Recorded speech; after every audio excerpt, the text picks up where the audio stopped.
Chhatrapati educator मध्ये तुम्हा सर्वांचं स्वागत आहे. I am fourth year MBBS student from JMC. या व्हिडिओमध्ये आपण MBBS, BDS, BMS, BHMS college list preference कशी असायला पाहिजेत याबद्दल माहिती घेणार आहोत. सर्वप्रथम जर तुम्ही चॅनलवर नवीन असाल तर आमच्या चॅनलला सबस्क्राईब करा. आमच्या चॅनलवर एमबीबीएस, बीएचएमएस, बीएमएस, बीबीएससी तसेच फिजिओथेरपी, बीएससी नर्सिंग, बी फार्मसी तसेच सेंट्रल जेएमसीसी आणि वेटरनरी काउन्सिलिंग ऑफ इंडिया या सर्वांबद्दल व्यवस्थित माहिती पुरवली जाते.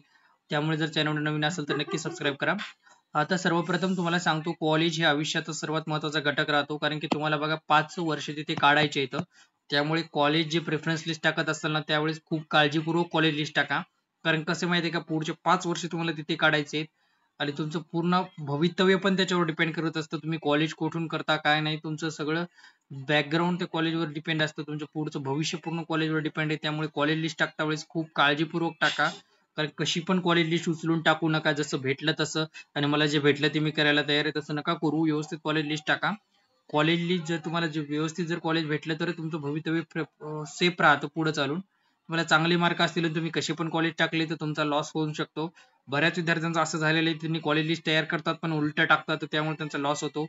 त्यामुळे जे आहे का, तुम्ही कॉलेज लिस्ट टाकता वेळेस खूप काळजीपूर्वक टाका, एकदम व्यवस्थित बारकाईने कॉलेज लिस्ट टाका. बाकी सगळी प्रोसेस बारकाईने नाही केली तरी चालते, पण कॉलेज लिस्ट टाकता वेळेस खूप काळजीपूर्वक करा.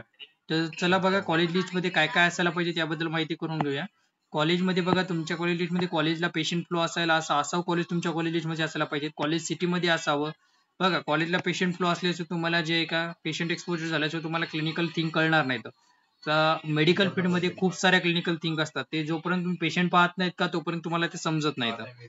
त्यामुळे जे आहे का, तुम्ही कॉलेज असं निवडा की त्याच्यामध्ये पेशंट फ्लो जास्त असला पाहिजे. कमीत कमी ते कॉलेज वर तरी टाका, म्हणजे कसं तुमच्या मार्कनुसार ते भेटेल किंवा न भेटेल हे तुमचं डिपेंड आहे. पण जर भेटलं तर चांगली गोष्ट आहे, तुम्हाला वर टाका. कॉलेजचे जे त्यांचं चांगला पेशंट फ्लो आहे का ते वर टाका. त्याच्यानंतर ते कॉलेजचा पेशंट फ्लो असलेले कॉलेज 100% सिटीमध्ये असतात, सिटीच्या बाहेर नसतात.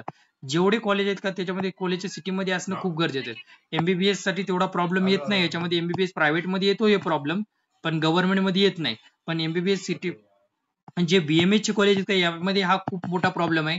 बीएमएस च्या अर्ध्याच्या वर जे कॉलेज आहेत का सिटीच्या बाहेर आहेत, मग त्या ठिकाणी तुम्हाला पेशंट फ्लो कुठून येणार आहे? सिटी मधले तुम्हाला पेशंट फ्लोच नसणार आहे, तर तुम्ही काय शिकणार आहात? जोपर्यंत तुम्हाला पेशंट फ्लो, पेशंटला एक्सपोजर होत नाही तुम्हाला, तोपर्यंत तुम्हाला काहीच कळणार नाही. त्यामुळे ते का नाही, कॉलेजमध्ये सिटीमध्ये असणं खूप गरजेचं असते. सिटीच्या बाहेर असलं की पेशंट फ्लो खूप कमी असतो, येतच नाही, पेशंटच जवळपास येत नसतात. तर फक्त तुम्हाला जे आहे डमी बॉडी वगैरे त्याच्यावर शिकवले जाते. त्यामुळे जे आहे की नाही, कॉलेज सिटीमध्ये असणं खूप महत्वाचं आहे. याला प्रेफरन्स द्या. कारण की तुमचं कॉलेज सिटीमध्ये असेल का, ते कॉलेज सर्व वर टाका. नंतर जे बाकीचे जे जे कॉलेज आहेत का ते खाली टाका. त्याच्यानंतर जे कॉलेजची फीस आपल्याला परवडणारी असावं, हे कशाला, जे एमबीबीएस घेत आहेत त्यांनी विचार करून टाकावं. कॉलेजचं जे आहे का तुमचं फीस परवडणारी असावी यानुसार विचार करा. खास करून वेदांता पालघर टाकू नका तुम्ही तुमच्या प्रेफरन्स लिस्टमध्ये, जर तुमची परिस्थिती चांगली नसेल तर. त्याची जवळपास 15 लाख रुपये वार्षिक फीस आहे, त्याच्यामध्ये कसलाही कॅटेगरी बेनिफिट नसतो. त्यामुळे वेदांता पालघर अजिबात भरू नका. एमबीबीएसच्या बाकी कॉलेजची पण जर तुम्हाला यादी पाहिजे असेल फी स्ट्रक्चर सहित, तर आमच्याजवळ भेटून जाईल. त्यामध्ये तुम्हाला व्यवस्थित फी स्ट्रक्चर आहे, त्यानुसार तुम्ही ती यादी टाकावी एमबीबीएस ची. पण त्याच्यानंतर कॉलेज जुनी असावी, हे एक सगळ्यात इम्पॉर्टंट फॅक्टर आहे. नवीन जीएमसी टाकायच्या वेळेस थोडा विचार करून टाका. नवीन जीएमसी 8 ते 10 नवीन जीएमसी आहे, तर नवीन जीएमसी ला प्रेफरन्स देऊ नका, जुने जीएमसी ला प्रेफरन्स द्या. कारण कसं, त्या कॉलेजचा ग्रँड जाण्याची शक्यता नसते. पुन्हा ते कॉलेजला कसं जुनं असल्यामुळे पेशंट फ्लो पण चांगला राहतो. हे सर्व गोष्टी इफेक्ट करत असतात नंतर चालून. आणि नंतर ते कॉलेजला ओळखले जाते खूप, म्हणजे पुढे चालून तुझं भविष्यामध्ये पण. त्यामुळे कॉलेज जुनं असणं खूप गरजेचं आहे.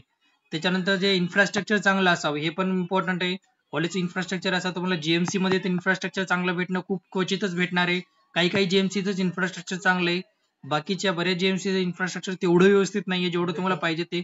आता काही काही नवीन बनत आहे त्यांचं ठीक आहे, जसं की चंद्रपूरचं नवीन बनलेलं आहे कॉलेजचं इन्फ्रास्ट्रक्चर चांगलं आहे. त्याच्यानंतर जे जीएमसी अमरावतीचं पण ठीकठाक आहे इन्फ्रास्ट्रक्चर. त्याच्यानंतर जीएमसी बारामती सगळ्यात बेस्ट आहे इन्फ्रास्ट्रक्चरच्या बाबतीमध्ये. इन्फ्रास्ट्रक्चर जर तुम्हाला चांगलं बघा, त्याच्यानंतर कनेक्टिव्हिटी चांगली असायला पाहिजे, ते मुलींसाठी खूप इम्पॉर्टंट करतं. जर तुम्हाला एखाद्या वेळेस घरी जावं वाटलं तर त्याच्यामुळे कनेक्टिव्हिटी असायला पाहिजे, म्हणजे तुम्ही विकेंडला वगैरे घरी जाऊ शकता. कारण किती जरी म्हणलं माणूस की भाई मी कॉलेजला गेले की घरी येणार नाही, तसं होऊ शकत नाही. माणूस बोर होतच. त्यानंतर तुम्हाला जर घरी यायचं असेल तर त्यासाठी कनेक्टिव्हिटी चांगली असायला पाहिजे. हॉस्टेल आहे की नाही हे एक इम्पॉर्टंट फॅक्टर आहे. आता तुम्हाला जर हॉस्टेलला राहायचं नसेल तर कॉलेज सिटीमध्ये असणं खूप गरजेचं आहे. म्हणून म्हणतो कॉलेज सिटीमध्ये असणं खूप खूप इम्पॉर्टंट करतं. जर तुमचं कॉलेज सिटीपासून 10 किलोमीटर लांब आहे तर तुम्हाला येण्या जाण्याचा पण खर्च वाढतो. त्यामुळे जर तुम्हाला हॉस्टेल आहे की ते कॉलेजचं, मग कसं त्या कॉलेजचं हॉस्टेलची फीस जास्त राहते, मग तुम्हाला बाहेर पण राहायला जमत नाही, हे खूप अडचण होते. त्यामुळे कॉलेज सिटीमध्ये असणे याला जास्त प्रेफरन्स द्या. त्यानंतर हॉस्टेल आहे की नाही ते माहीत करून घ्या. खास करून मुलींनी हॉस्टेल आहे की नाही ते माहीत करून घ्या. मुलांनी पण सुद्धा जर तुम्हाला हॉस्टेलला राहायचं असेल तर हॉस्टेल लाईफ पण चांगली असते ते माहीत करून घ्या. त्याच्यानंतर घरापासून किती दूर आहे हे पण एक इम्पॉर्टंट फॅक्टर आहे. जर घरापासून खूपच लांब असेल जर तुम्हाला इमर्जन्सीला जर जायचं असेल तर किती अवघड होऊन जातं. त्यामुळे जर तुमचं कॉलेज घरापासून किती दूर आहे एक अंदाजा घेऊनच तुमचं कॉलेज टाका. खास करून मुलींनी कसं अधूनमधून तुम्हाला जायचं असतं त्यामुळे त्यावेळेस घरापासून दूर कॉलेज नसावं त्याला कनेक्टिव्हिटी चांगली असावी. आता विदर्भातले बरेच कॉलेज जे आहेत ते जीएमसी त्यांना कनेक्टिव्हिटी चांगली आहे. जसं की एक्सेप्ट यवतमाळ जर सोडलं तर यवतमाळला थोडी कनेक्टिव्हिटी वीक आहे. कारण की तिथं कसं बसची सुविधा आहे. त्याच्या बाकी सगळ्या कॉलेजला जे का ट्रेन उपलब्ध आहे तर त्यामुळे तुम्ही एका दिवसामध्ये 1 ते 1.5 दिवसामध्ये तुमच्या घरापर्यंत पोहोचू शकता. म्हणजे महाराष्ट्रातल्या कोणत्या पण कोण्यामध्ये राहत असले तर. बाकी फक्त यवतमाळचं जर कॉलेज समजलं मराठवाड्यातली जवळपास सगळ्या कॉलेजला कनेक्टिव्हिटी चांगली आहे. मराठवाड्यातलं सगळेच चांगले आहेत. फक्त अंबाजोगाईचं थोडंफार कनेक्टिव्हिटीचं हे आहे. बाकी सगळ्या कॉलेजला ट्रेनची सुविधा आहे. त्याच्यानंतर बोलायचं झालं तर पश्चिम महाराष्ट्रातील जवळपास सगळे कॉलेज चांगले आहेत. काही विषयच नाही. त्यामुळे ह्या गोष्टीचा थोडा विचार करा. कनेक्टिव्हिटी खूप इम्पॉर्टंट राहते. आणि याच्यामधले जे सर्वात 5 इम्पॉर्टंट जर गोष्टी 3-4 इम्पॉर्टंट जर गोष्टी बघायला झालं ना तुम्हाला सांगतो 5 गोष्टी खूप इम्पॉर्टंट. तुमचं कॉलेजला पेशंट फ्लो असणं पाहिजे ते सर्वात इम्पॉर्टंट गोष्टी. त्याच्यानंतर कॉलेज सिटीमध्ये असायला हवे दुसरी इम्पॉर्टंट गोष्ट आहे. त्यानंतर कॉलेज जुना असावी तिसरी इम्पॉर्टंट गोष्ट आहे. आणि त्याच्यानंतर त्याचा कनेक्टिव्हिटी चांगली असावी. इन्फ्रास्ट्रक्चर तेवढं मॅटर करत नाही. कनेक्टिव्हिटी चांगली असावी. हे 4 गोष्टी खूप इम्पॉर्टंट असतात. कनेक्टिव्हिटीचे हे 4 गोष्टी जर असेल तर तुम्हाला ते कॉलेज खूप चांगलं राहते. म्हणजे आज आजूबाजूला जरी कॉलेजची सिटी जरी चांगली नसती कॉलेजच्या आजूबाजूला जर चांगलं सिटी असेल तुम्हाला कनेक्टिव्हिटी असेल तर तुम्ही तिथे अपडाऊन करू शकता. आता हे झालं थोडक्यात. तर तुम्हाला जर अशीच जर कॉलेज यादी पाहिजे असेल या सर्व बाबतीचं इन्क्लुडिंग या सर्व गोष्टी तुम्हाला एकाच कॉलेज यादीमध्ये जर पाहिजे असेल तर आमच्याकडे भेटून जाईल. आमच्या कॉलेज यादीमध्ये बघू शकता तुम्ही स्क्रीनवर. तर आम्ही गव्हर्नमेंट एमबीबीएस ची केलेली आहे. कॉलेज यादीमध्ये काय काय कॉलेजचा कोड आहे कॉलेजचं नाव आहे कॉलेजचं सीट मॅट्रिक्स आहे त्याच्यानंतर गेल्या वर्षीचा कट ऑफ आहे कॉलेजचा.